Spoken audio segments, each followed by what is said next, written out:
ಮೇಲಿಂದ ಪರ್ವತದ ಮೇಲಿಂದ ಮರಗಳು ಉರುಳಿ ಉರುಳಿ ಉರುಳಿ ಬರ್ತಾ ಇವೆ. ಕಡಿದಂಥ ಮರಗಳ ಕಾಂಡಗಳನ್ನು ಮೇಲಿಂದ ಉರುಳಿಸ್ತಾ ಇದ್ದಾರೆ. ಅವು ಬಂದು ಒಂದು ಕಡೆ ಬೀಳ್ತಾ ಇವೆ. ಸೊ ನಮ್ಮ ದೇಶದ ಕಥೆ ಏನು ಅಂದರೆ, ಈ ಭಾಳ ದೊಡ್ಡ ದೊಡ್ಡ ಜನ ಮಾಡುವಂಥ ಕೆಮಿಕಲ್ ಹೆಂಡಗಳನ್ನ ಎಲ್ಲರೂ ಕುಡಿದು ಸಾಯಿರಿ ಅಂತ. ಆದರೆ ನ್ಯಾಚುರಲ್ಲಾಗಿ ನೈಸರ್ಗಿಕವಾಗಿ ಸಿಗುವಂಥ ಈ ಹೆಂಡಗಳನ್ನು ನಿಷೇಧ ಮಾಡೋದು. ಅದು ಈಚಲ್ದಿರ್ಬೋದು, ತೆಂಗಿನದಿರ್ಬೋದು, ಈ ಬಗನಿದಿರ್ಬೋದು.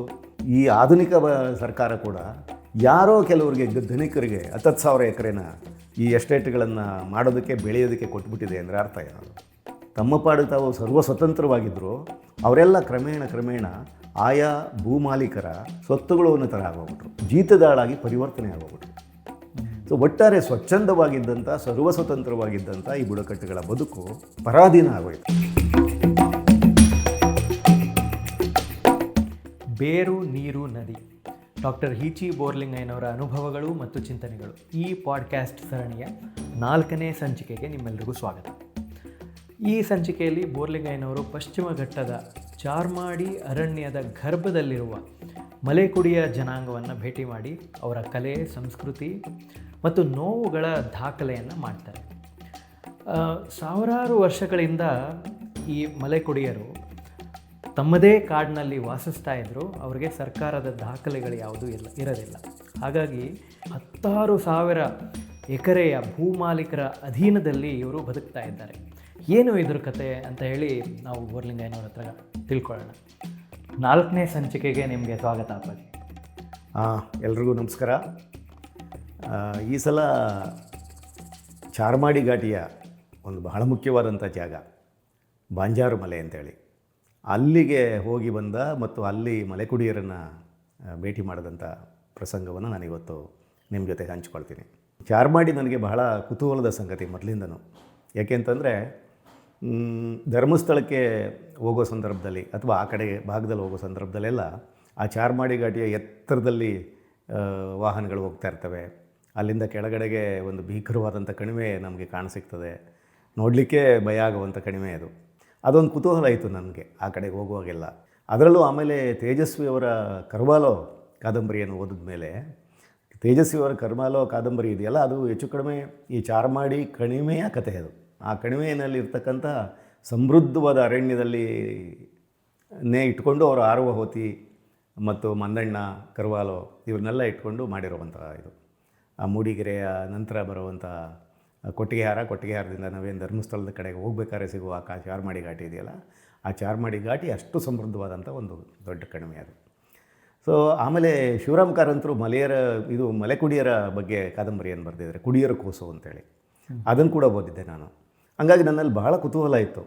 ಜೊತೆಗೆ ಅಲ್ಲಿ ಮಲೆಕುಡಿಯರು ಇರೋದರಿಂದ ಆ ಸಮುದಾಯವನ್ನು ನೋಡಿ ಬರಬೇಕಲ್ಲ ಅನ್ನೋದು ನನಗೆ ತುಂಬ ಆಸಕ್ತಿ ಇತ್ತು. ಅದಕ್ಕೆ ನಾನೇನು ಮಾಡಿದೆ, ಮಂಗಳೂರು ವಿಶ್ವವಿದ್ಯಾಲಯದಲ್ಲಿ ಅಧ್ಯಾಪಕರಾಗಿರುವಂಥ ಕನ್ನಡದ ಒಬ್ಬ ಪ್ರಮುಖ ಲೇಖಕರು ಈಗ ಡಾಕ್ಟರ್ ಪುರುಷೋತ್ತಮ ಬಿಳಿಮಲೆ ಅವರು ಆಗ ಮಂಗಳೂರು ವಿಶ್ವವಿದ್ಯಾಲಯದಲ್ಲಿ ಅಧ್ಯಾಪಕರಾಗಿದ್ದರು. ಈಗ ನಮ್ಮ ಕನ್ನಡ ಅಭಿವೃದ್ಧಿ ಪ್ರಾಧಿಕಾರದ ಅಧ್ಯಕ್ಷರಾಗಿದ್ದಾರೆ ಅವರು. ಸೊ ಆ ಬಿಳಿಮಲೆ ಅವ್ರನ್ನ ನಾನು ಕೇಳಿಕೊಂಡೆ ಒಂದು ಸಲ, ಅಲ್ಲಿ ಹೋಗ್ಬೇಕಲ್ಲ, ನೀವು ನಮ್ಮ ಜೊತೆಗೆ ಬರಬೇಕು, ದಕ್ಷಿಣ ಕನ್ನಡದಲ್ಲಿ ನಮಗೆಲ್ಲ ಪರಿಚಯಗಳು ಹೆಚ್ಚಿರಲ್ವಲ್ಲ, ಅದಕ್ಕೆ. ಇದು ಕೂಡ 1985 ಆವಾಗಲೇ ಆ ಸಂದರ್ಭನೇ, 2-3 ವರ್ಷದ ಅಂತರ ಇವೆಲ್ಲ. ಅಂದರೆ 86ರಿಂದ 89 ಒಳಗಡೆ ನಡೆದಂಥ ಘಟನೆಗಳಿವೆಲ್ಲ, ಅಥವಾ 89-90 ಒಳಗೆ ನಡೆದಂಥ ಇವು. ಈಗ ನಾನು ಹೇಳ್ತಿರೋವೆಲ್ವೋ ಆಗಿನ ಸಂದರ್ಭದವೇ. ಸೊ ಆ ಸಂದರ್ಭದಲ್ಲಿ ಪುರುಷೋತ್ತಮ ಬಿಳಿಮಲೆಯವರು ಇನ್ನೂ ಮಂಗಳೂರು ವಿಶ್ವವಿದ್ಯಾಲಯದ ಕನ್ನಡ ಅಧ್ಯಾಪಕರು. ಆಗ ನಾನು ಜಾನಪದ ಅಕಾಡೆಮಿಯ ರಿಜಿಸ್ಟ್ರಾರು. ಸೊ ನಾವು ಇಬ್ಬರೂ ಜಾನಪದದಲ್ಲಿ ಕೆಲಸ ಮಾಡ್ತಿದ್ದವರಾದ್ದರಿಂದ ನಮಗೆ ಪರಸ್ಪರ ಪರಿಚಯ ಆಯಿತು. ನಾನು ಸಲ ಹೇಳಿದ್ನಲ್ಲ ಚಿನ್ನಪ್ಪಗೌಡರು ಅಂತ, ಅವರು ಕೂಡ ಮಂಗಳೂರು ವಿಶ್ವವಿದ್ಯಾಲಯದ ಅಧ್ಯಾಪಕರೇ. ಸೊ ಹಾಗೆಯೇ ಬಿಳಿಮಲೆಯವ್ರನ್ನ ಕೇಳಿಕೊಂಡೆ. ಅವರು ಹೋಗೋಣ ಒಂದು ಸಲ ಅಂಥೇಳಿ ಇಬ್ಬರು ಸಮಯ ಹೊಂದಾಣಿಕೆ ಮಾಡ್ಕೊಂಡು ಒಪ್ಕೊಂಡ್ವಿ. ಸೊ ಯಥಾ ಪ್ರಕಾರ ನಾನು, ಶ್ರೀನಿವಾಸ ಮೂರ್ತಿಯವರು ಮತ್ತು ಈ ಸಲ ಒಬ್ಬರು ಹೊಸ ಅತಿಥಿ ನಮ್ಮ ಜೊತೆಗೆ ಬಂದರು. ಪ್ರಜಾವಾಣಿನಲ್ಲಿ ವರದಿಗಾರರಾಗಿ ಕೆಲಸ ಮಾಡ್ತಿದ್ದಂಥ ಕವಿ ಡಾಕ್ಟರ್ ಜಿ ಎನ್ ಮೋಹನ್ನು ನಮ್ಮ ಜೊತೆಗೆ ಬಂದು ಸೇರಿಕೊಂಡ್ರು. ಸೊ ಹಂಗಾಗಿ ನಾನು, ಶ್ರೀನಿವಾಸ ಮೂರ್ತಿ, ಜಿ ಎನ್ ಮೋಹನ್ ಅವರು ಮೂವರು ಮಂಗಳೂರಿಗೆ ಹೋದ್ವಿ.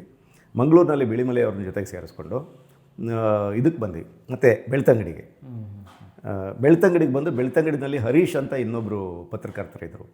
ಅವರು ನಮ್ಮ ಬಿಳಿಮಲೆಯವರ ಸ್ನೇಹಿತರವರು. ಸೊ ಅವ್ರಿಗೆ ಆ ಜಾಗ ಎಲ್ಲ ಚೆನ್ನಾಗಿ ಗೊತ್ತು, ಆ ಜಾಗದವರೇ ಅವರು. ಈ ಬಾಂಜಾರು ಮಲೆ ಇವೆಲ್ಲ ಚೆನ್ನಾಗಿ ಗೊತ್ತಿತ್ತು. ಹಂಗಾಗಿ ಅವ್ರನ್ನ ಜೊತೆಗೆ ಸೇರಿಸ್ಕೊಂಡು ನಾವು ಇಷ್ಟು ಜನನೂ ಬಾಂಜಾರ ಮಲೆಗೆ ಅಂದರೆ ಉಜಿರೆಯಿಂದ ಮುಂಡಾಜೆ ಅಂತ ಬರ್ತದೆ. ಆ ಮುಂಡಾಜೆಗೆ ಹೋಗಿ ಮುಂಡಾಜೆಯಿಂದ ಇಳಿಯೋದೇ ಇನ್ನೇನಿದ್ರು. ಸೊ ಅಲ್ಲಿಂದ ಹೋದ್ವಿ. ಕಾರ್ ಯಾರ್ದು ಅಂದರೆ ನಮ್ಮ ಶ್ರೀನಿವಾಸ ಮೂರ್ತಿ ಅವ್ರದ್ದೇ. ಮಂಗಳೂರಿಗೆ ಅವ್ರ ಕಾರ್ನಲ್ಲೇ ಹೋಗಿದ್ವಿ. ಶ್ರೀನಿವಾಸ ಮೂರ್ತಿ ಅವ್ರ ಕಾರು ಅಂದರೆ ಅದು ಅಂಬಾಸಿಡರು, ಹಳೇ ಅಂಬಾಸಿಡರ್ ಕಾರು, ಗಟ್ಟಿಮುಟ್ಟಾಗಿತ್ತು ಒಳ್ಳೆ. ಆದರೆ ಅದು ನೀರು ಬೇಕಾದಾಗ ನೀರು ಹಾಕ್ತಿದ್ವಿ, ಪೆಟ್ರೋಲ್ ಬೇಕಾದಾಗ ಪೆಟ್ರೋಲ್ ಹಾಕ್ತಿದ್ವಿ. ಅದೊಂಥರ ನಮ್ಮ ಸಹಪಾಠಿಯಾಗಿ ಹೋಗಿತ್ತು ಅದು. ಆಮೇಲೆ ಶ್ರೀನಿವಾಸ ಮೂರ್ತಿಯವರು ತುಂಬ ಒಳ್ಳೆ ಡ್ರೈವರು. ಅದು ಯಾವುದೇ ಘಟ್ಟ ಇರಲಿ, ಅದು ಎಂಥದ್ದೇ ಕೊರಕಲಿರಲಿ ಮತ್ತೊಂದಿರಲಿ, ಅದರಲ್ಲೆಲ್ಲ ಒಂಥರ ಅದನ್ನ ಲಾರಿ ಓಡಿಸ್ದಂಗೆ ಓಡಿಸೋರು ಅವರು. ಸೊ ಆ ಥರ ಕಾರ್ ಅದು. ಸೊ ನಮ್ಮ ಗಿರಿಜನ ನಾಡಿಗೆ ಪಯಣ ನಮ್ದು ಏನಿದೆ ಅದರೊಳಗಡೆ ಒಂದು ಪ್ರಮುಖ ಪಾತ್ರಧಾರಿ ಅದು ಹೇಳಬೇಕಂತ ಅಂದರೆ ಆ ಕಾರು. ಸೊ ಆ ಕಾರ್ನಲ್ಲಿ ಹೋದ್ವಿ. ಅದು ಎಂಥ ಇಳಿಜಾರು ಶುರುವಾಗಿ ಹೋಗ್ಬಿಡ್ತು ಅಂದರೆ ಈ ಚಾರ್ಮಾಡಿ ಘಾಟಕ್ಕೆ ಬಂದು ಕೊಟ್ಟಿಗೆಹಾರದ ರೋಡಲ್ಲಿ ಬಂದು ಉಜಿರೆ ಕಡೆಯಿಂದ ಬಲಗಡೆಗೆ ತಿರ್ಕೊಂಡು ಕಣಿವೆ ಒಳಗೆ ಇಳಿಬೇಕು. ಹೋಗ್ತಾ ಹೋಗ್ತಾ ಸಣ್ಣ ರಸ್ತೆ ಆಗೋಯ್ತದು, ಮತ್ತು ಮಣ್ಣು ರಸ್ತೆ, ಟಾರ್ ಕೂಡ ಇಲ್ಲ ಅದು.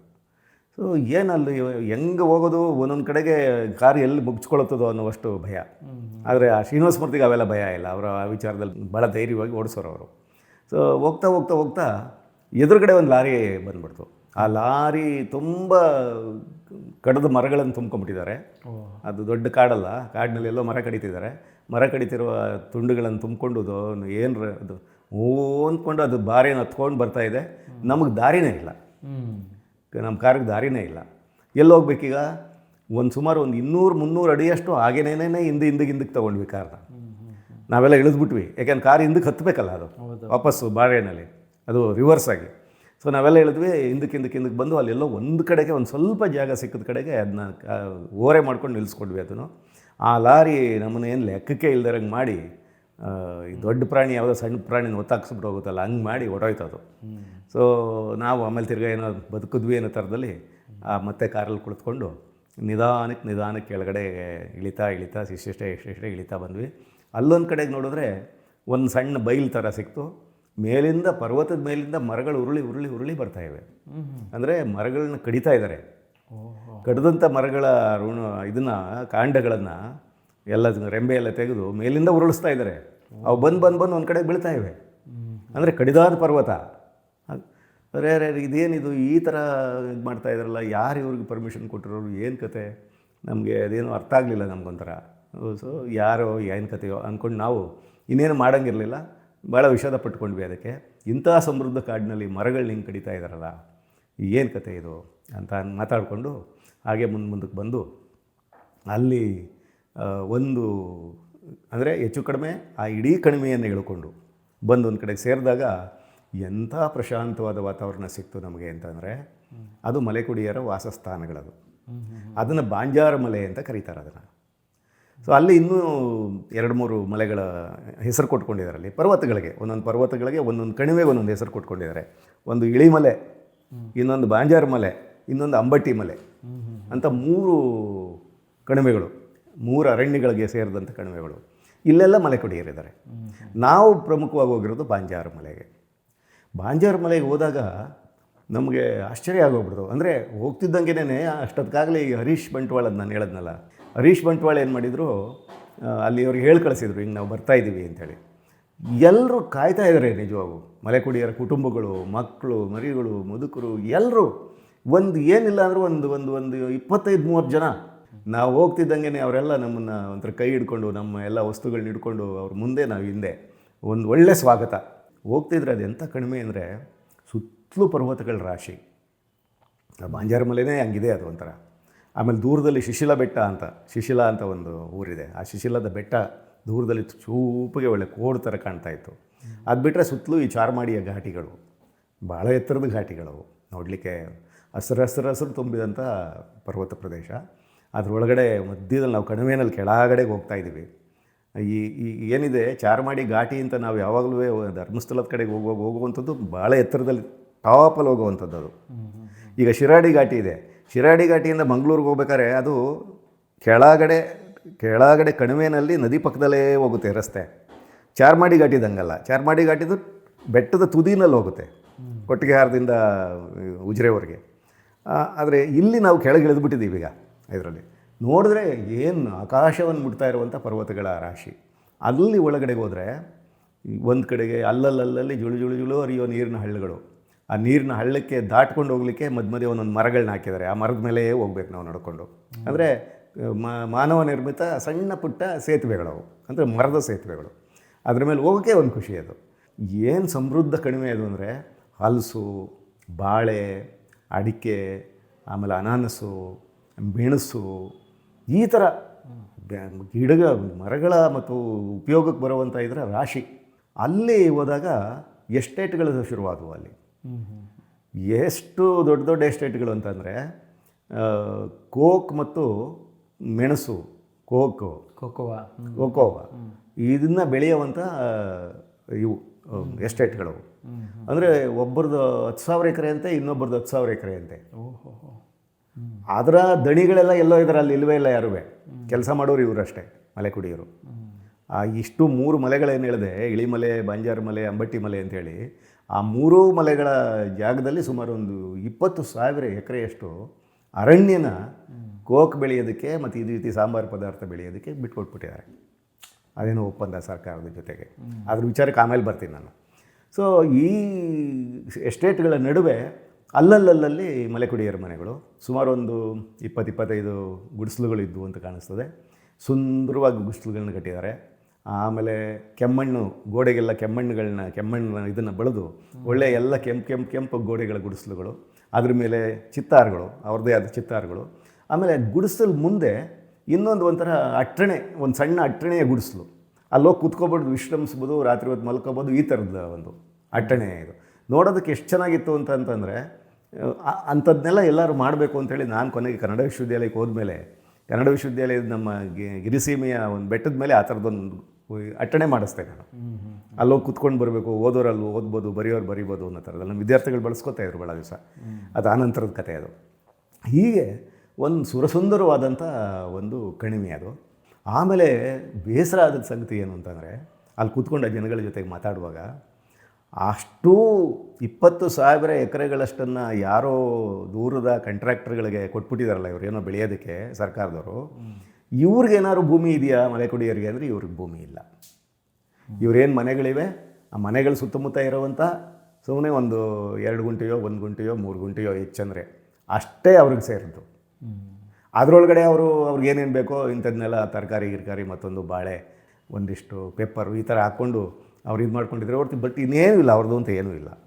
ಆಲ್ಮೋಸ್ಟ್ ಅಲ್ಲಿರ್ತಕ್ಕಂಥ ಎಲ್ಲ ಈ ಮಲೆಕುಡಿಯರ ಸಮುದಾಯ ಈ ಧನಿಕರ ಹತ್ರ ದುಡಿಯುವ ಆಧುನಿಕ ಕೂಲಿಯಾಳಗಳು ಅಥವಾ ಆಧುನಿಕ ಜೀತಗಾರರು ಅಂತಲೇ ಹೇಳ್ಕೊಡ್ಬೋದು ಅವತ್ತಿನ ಸ್ಥಿತಿಗೆ.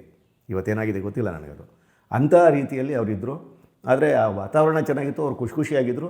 ಆದರೆ ಅವ್ರ ಒಳಗಡೆ ನೋವುಗಳಿತ್ತು. ನಮಗೆ ಭೂಮಿ ಇಲ್ಲ, ನಮ್ಮದೇ ಆದಂಥದ್ದು ಏನೂ ಇಲ್ಲ. ಮತ್ತು ಅವರು ಧನಿಗಳು ಹೆಂಗೆ ವರ್ತಿಸ್ತಾರೆ ಅವ್ರ ಪ್ರಕಾರ ಇದು ಮಾಡಬೇಕು. ಅವ್ರು ಕರೆದಾಗ ಹೋಗಬೇಕು, ಇರಿ ಅಂದ್ರೆ ಇರಬೇಕು, ಕೂತ್ಕೊಳ್ಳಿ ಅಂದ್ರೆ ಕೂತ್ಕೋಬೇಕು, ನಿಂತ್ಕೊಳ್ಳಿ ಅಂದರೆ ನಿಂತ್ಕೋಬೇಕು. ಅವರ ಆ ದಣಿಗಳ ದಾಷ್ಟ್ಯ ಎಷ್ಟಿತ್ತು ಅನ್ನೋದನ್ನ ನಾನು ಕೊನೆಯಲ್ಲಿ ಹೇಳ್ತೀನಿ. ಹೋಗುವಾಗ ಒಂದು ಪ್ರಸಂಗ ಆಯಿತು, ಅದನ್ನ ಆಮೇಲೆ ಹೇಳ್ತೀನಿ ನಾನು.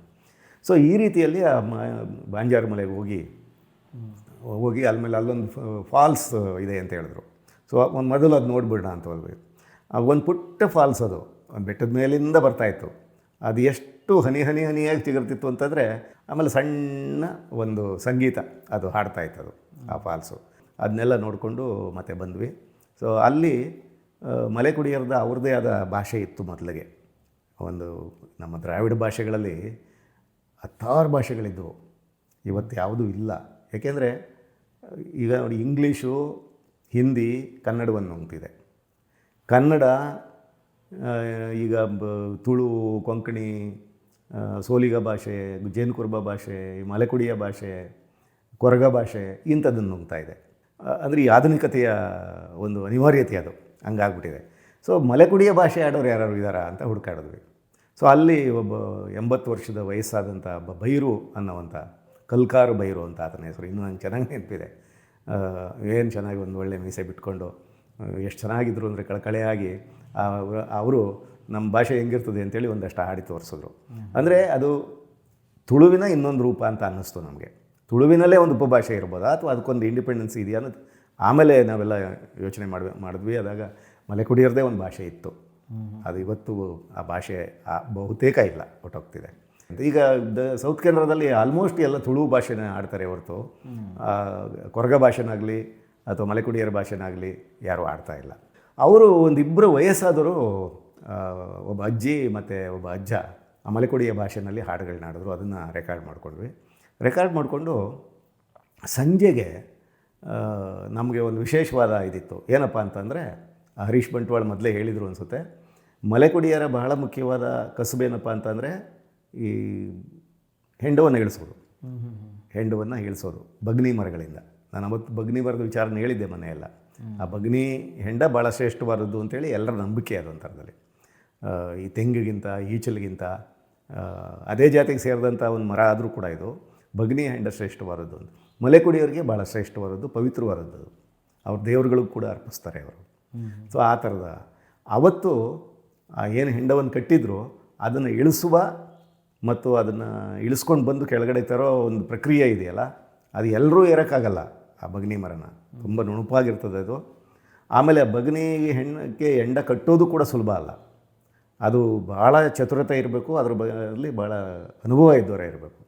ಸೊ ಮಲೆಕುಡಿಯರಲ್ಲಿ ಆ ಥರದ ಅನುಭವಿಗಳು ಭಾಳ ಇದ್ದರು ಆಗ. ಈಗ ಸಾಧ್ಯವೇ ಇಲ್ಲ ಅನಿಸುತ್ತೆ, ಯಾಕೆಂದರೆ ಎಲ್ಲೂ ಕಟ್ಟೋಂಗೆ ಇಲ್ಲ ಈಗ. ಅದು ನಿಷೇಧಿತ ಒಂದು ಇದಾಗ್ಬಿಟ್ಟಿದೆ.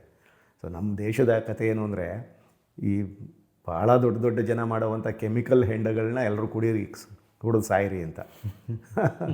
ಆದರೆ ನ್ಯಾಚುರಲ್ಲಾಗಿ ನೈಸರ್ಗಿಕವಾಗಿ ಸಿಗುವಂಥ ಈ ಹೆಂಡಗಳನ್ನು ನಿಷೇಧ ಮಾಡೋದು. ಅದು ಈಚಲ್ದಿರ್ಬೋದು, ತೆಂಗಿಂದಿರ್ಬೋದು, ಈ ಬಗ್ನಿದಿರ್ಬೋದು, ಯಾವುದೇ ಇರ್ಬೋದು, ಅದನ್ನು ನಿಷೇಧ ಮಾಡ್ತಾರೆ. ಕುಡಿಬೇಡಿ ಇದನ್ನ ಅಂತ. ಅಂದರೆ ಇವ್ರಿಗೆ ಎಫೆಕ್ಟ್ ಆಗುತ್ತಲ್ಲ, ಅಂದರೆ ಇವ್ರ ವ್ಯಾಪಾರ ನಿಂತು ಹೋಗ್ತದಲ್ಲ ಮಾಡೋದು. ಮತ್ತು ಇವರು ಧನಿಕರು ಮಾಡುವಂಥ ಕೆಮಿಕಲ್ ಹೆಂಡಗಳನ್ನ ಕುಡೀರಿ ಅಂತೇಳಿ ಹಂಗೆ ಮಾಡಿ ನಮ್ಮ ಎಲ್ಲ ಬುಡಕಟ್ಟುಗಳಿರ್ಬೋದು, ಶ್ರಮಜೀವಿಗಳಿರ್ಬೋದು, ನಮ್ಮ ಹಳ್ಳಿಯ ಗ್ರಾಮೀಣ ಪ್ರದೇಶದ ಯಾರೇ ಇರ್ಬೋದು, ಕೆಟ್ಟ ರೀತಿಯ ಇದನ್ನೆಲ್ಲ ಈಗ ತಯಾರು ಮಾಡಿ ಕೊಡ್ತಾ ಇದ್ದಾರೆ.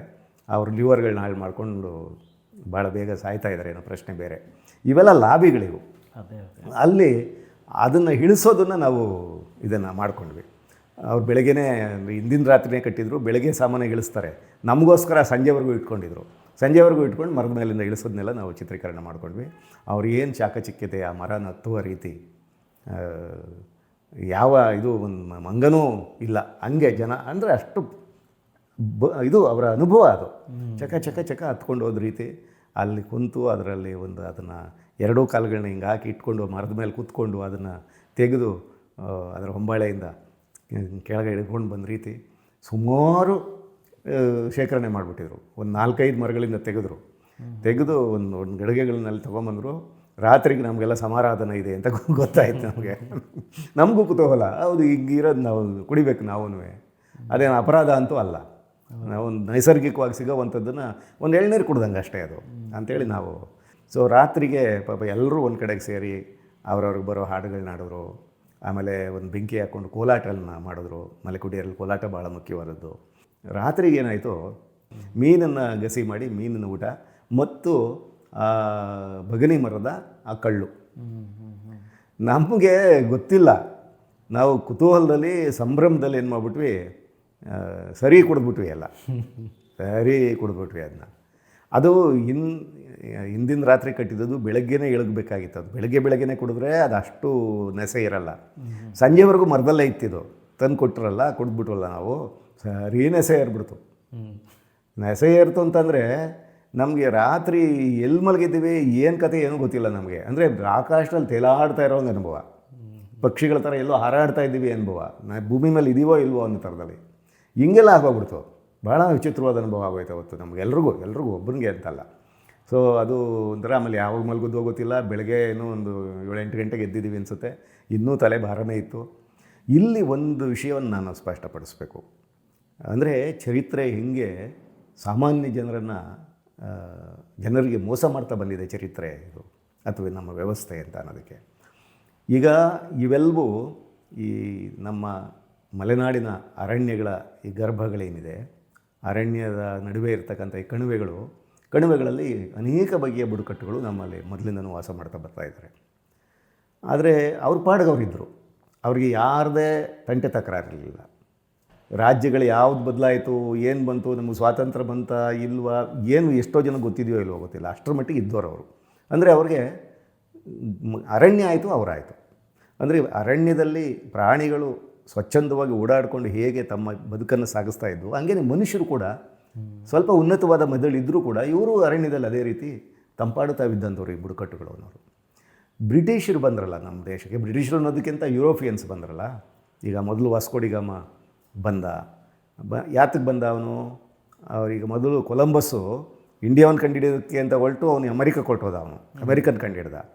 ಆಮೇಲೆ ವಾಸ್ಕೋ ಡಿ ಗಾಮ ನಮ್ಮಲ್ಲಿ ಬಂದು ಇಳ್ದ. ಏನಕ್ಕೆ ಅವರ ಉದ್ದೇಶ ಏನಪ್ಪ ಅಂತಂದರೆ, ಇಲ್ಲಿ ಭಾಳ ದೊಡ್ಡ ಮಟ್ಟದಲ್ಲಿ ಸಾಂಬಾರ ಪದಾರ್ಥಗಳು ಸಿಗ್ತವೆ. ಅದು ಏಲಕ್ಕಿ ಇರ್ಬೋದು, ಮೆಣಸಿರ್ಬೋದು, ಅಥವಾ ಕೋಕ್ ಇರ್ಬೋದು, ಅಥವಾ ಈ ಥರದ್ದು ಏನೇನೋ ನಮ್ಮ ಅರಣ್ಯದಲ್ಲಿ ಸಿಗ್ತಕ್ಕಂಥ ಅನೇಕ ಬಗೆಯ ಸಾಂಬಾರ ಪದಾರ್ಥಗಳನ್ನು ವ್ಯಾಪಾರವನ್ನು ಮಾಡಬೇಕಿದ್ನ ಇಲ್ಲಿಂದ ಬಟ್ ಅದೆಲ್ಲ ಸಹಜವಾಗಿ ಸಿಗ್ತಿತ್ತಾಗ, ಕಾಡುಗಳಲ್ಲೇ ಸಿಗ್ತಾಯಿತ್ತು. ಈಗ ನಮ್ಮಲ್ಲಿ ಒಂದು ಮೆಣಸಿನ ರಾಣಿ ಅಂತ ಬರ್ತಾಳೆ, ಪೆಪ್ಪರ್ ಕ್ವೀನ್ ಅಂತ, ಚನ್ನಭೈರಾದೇವಿ ಅಂತ. ಅವಳು ಈ ಪಶ್ಚಿಮ ಘಟ್ಟಗಳಲ್ಲಿ ಸಿಗ್ತಾ ಇದ್ದಂಥ ಈ ರೀತಿಯ ಸಾಂಬಾರು ಪದಾರ್ಥಗಳನ್ನು ಸಂಗ್ರಹಿಸಿ, ಅಂದರೆ ನ್ಯಾಚುರಲಾಗಿ ಬೆಳೀತಿದ್ದದ್ದಲ್ಲ, ಅಂದರೆ ನ್ಯಾಚುರಲಾಗಿ ಬೆಳೀತಿದ್ದದ್ದು, ಎಸ್ಟೇಟ್ಗಳು ಮಾಡಿ ಬೆಳೀತಿದ್ದದ್ದಲ್ಲ, ಬೆಳೀತಿದ್ದದನ್ನ ಸಂಗ್ರಹಿಸಿ ಅವಳು ಯುರೋಪಿಗೆ ಕಳಿಸಿ ಅಲ್ಲಿಂದ ಕುದುರೆಗಳನ್ನು ತರಿಸ್ಕೊಳ್ತಿದ್ಲು ಅಂತ ನಮ್ಮಲ್ಲಿದೆ. ಈ ಕಾಂತಾರ ಫಿಲಮ್ನಲ್ಲಿ ಈಗ 2ನೇ ಮೂವಿ ಏನು ಬಂದಿದೆ ಅದರಲ್ಲೂ ಆ ರೀತಿ ಅಂದರೆ ಒಂದು ಸ್ವಲ್ಪ ತೋರಿಸಿದ್ರೆ ಅವ್ರಿಗೆ ಅದು ದಂತಕಥೆ ಅಂತ ಮಾಡಿಬಿಟ್ಟಿದ್ರೆ, ಅದು ಚರಿತ್ರೆನೂ ಅಲ್ಲ, ದಂತಕಥೆನೂ ಅಲ್ಲ, ಬಟ್ ಅದು ಸುಂದರವಾಗಿ ಮಾಡಿದ್ರೆ ಆ ಪ್ರಶ್ನೆ ಬೇರೆ. ಅದು ಒಂದು ಸಿನಿಮಾದವ್ರಿಗೆ ಅದು ಅವರ ಸ್ಟೈಲ್, ಅದು ಆ ಮಾತು ಬೇರೆ. ಆ ರೀತಿ ಕಾಡಿನಲ್ಲಿ ಶೇಖರಣೆ ಮಾಡಿ ಈ ರಾಣಿ ಅದನ್ನು ವ್ಯಾಪಾರ ಮಾಡಿ ಕಳಿಸ್ತಾ ಇದ್ಲು, ಚನ್ನಭೈರಾದೇವಿ ಕಳಿಸ್ತಾ ಇದ್ಲು. ಅದೇ ಥರ ಇಲ್ಲೆಲ್ಲವೂ ನ್ಯಾಚುರಲ್ ಆಗಿ ನಮ್ಮ ಬುಡಕಟ್ಟುಗಳು ಹಿಂಗೆ ಶೇಖರಣೆ ಮಾಡಿದ್ದನ್ನು ವಿಜಯನಗರದ ಕಾಲದ ಅರಸರ ಕಾಲದಿಂದನೂ ಹೊರಗಡೆ ಕಳಿಸ್ಲಾಗ್ತಾಯಿತ್ತು. ಹೊರಗಡೆ ಕಳಿಸಿ ಅಲ್ಲಿಂದ ಏನೇನೆಲ್ಲ ತರಿಸ್ಕೊಳ್ತಾಯಿದ್ರು. ಇದು ಸಹಜವಾಗಿ ನಡೀತಾ ಇದ್ದಂಥದ್ದು.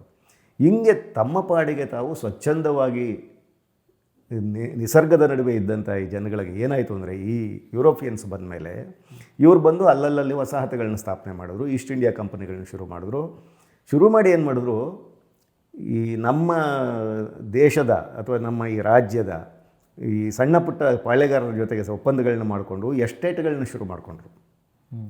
ಅಂದರೆ ಕಾಫಿ ಬೆಳೆಯೋಕ್ಕೆ ಈ ಕೂರ್ಗು ಮತ್ತು ಚಿಕ್ಕಮಗಳೂರಲ್ಲಿ ಕಾಫಿ ಬೆಳೆಯೋದಕ್ಕೆ ಶುರು ಮಾಡಿದ್ರು.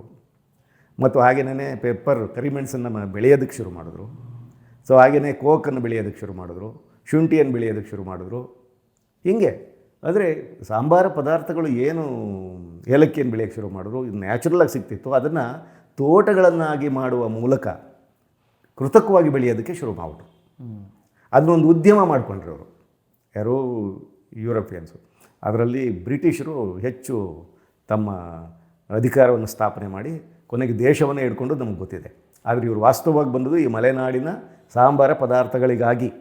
ಬಟ್ ಆಮೇಲೆ ಅವರು ದೇಶವನ್ನು ಹಿಡ್ಕೊಂಡದ್ದು ಬೇರೆ, ಅದೊಂದು ರಾಜಕಾರಣ ಬೇರೆ. ಅದು ನಮ್ಮ ದೇಶದಲ್ಲಿದ್ದಂಥ ಒಡಕು ಮತ್ತು ಇಲ್ಲಿಯ ಕಿತ್ತಾಟ ಇವು ಕಾರಣ ಆಯಿತು ಮಾಡೋದಕ್ಕೆ, ಅದಿರಲಿ.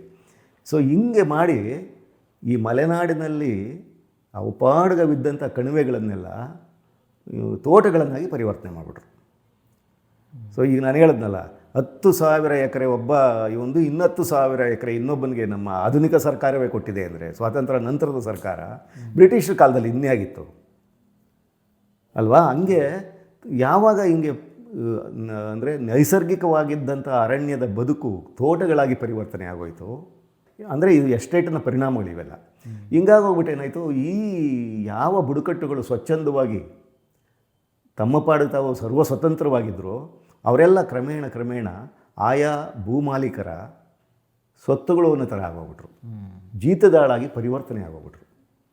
ಅವ್ರಿಗೆ ಅವ್ರದ್ದೇ ಆದಂಥ ಭೂಮಿ ಅಂತಿಲ್ಲ, ಅವ್ರ ಖಾತೆ ಏನು ಮಾಡಿಸ್ಬೇಕು ಅಂತ ಗೊತ್ತಿಲ್ಲ, ನಮ್ಮ ಭೂಮಿ ಹಿಂಗೆ ಮಾಡ್ಕೋಬೇಕು ಅಂತ ಗೊತ್ತಿಲ್ಲ ಸರ್. ಅಂದರೆ ಒಂದು ಅಲೆಮಾರಿಗಳಾಗಿ, ಕೆಲವು ಸಲ ಅಲೆಮಾರಿಗಳಾಗಿ ಅಲ್ಲಲ್ಲಿ ನೆಲೆ ನಿಂತ್ಕೊಂಡಿದ್ದಂಥವ್ರನ್ನ ಈ ರೀತಿಯಲ್ಲಿ ಬೆದರಿಸಿ ಅದರಲ್ಲೂ ಬ್ರಿಟಿಷರಂತೂ ಬಂದೂಕುಗಳಿದ್ವು, ಇನ್ನೊಂದಿದ್ವು, ಈ ತೋಟದ ಕೆಲಸಗಾರರಾಗಿ ಕೂಲಿಗಳನ್ನಾಗಿ ಪರಿವರ್ತಿಸ್ಬಿಟ್ರು.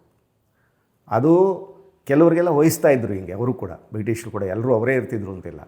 ಯಾರೋ ಒಬ್ಬ ಅಧಿಪತ್ಯ ಥರ ಮಾಡಿ, ಅವನು ಇಷ್ಟು ನೀನು ಮಾಡಬೇಕು, ಇದು ನಮಗೆ ಇಷ್ಟು ಕೊಡಬೇಕು ಅನ್ನೋ ಥರ ಮಾಡಿ ಅವನ ಕೆಳಗಡೆ ಇವರೆಲ್ಲ ಬರೋ ಹಾಗೆ.